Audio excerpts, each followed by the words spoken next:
User at Asa6513 asked how we can set up R and Quarto in Visual Studio Code.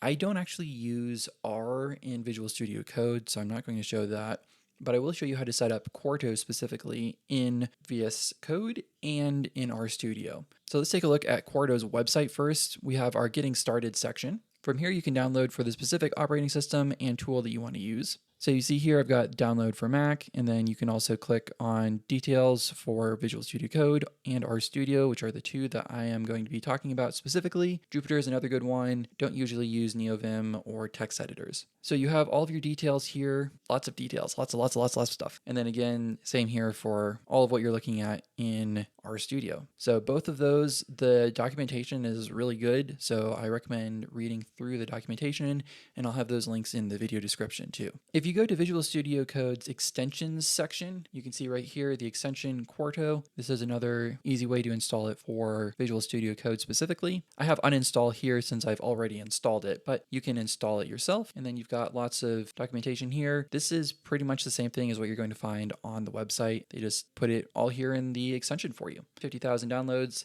It's not a lot right now, but Quarto is pretty cool. So go ahead and make some more downloads for Quarto. Once you have Quarto set up in RStudio, it's pretty simple. Just go to the new file section and choose Quarto document or Quarto presentation, and it will auto-populate for you. From here, you're able to choose all the details that you want, and it will be created right from scratch. If you have more questions on how to set up Quarto, again, documentation is an excellent first spot to look, but if you have specific questions that you weren't able to find answers to, please let me know in the comments. Until next time, to the stars!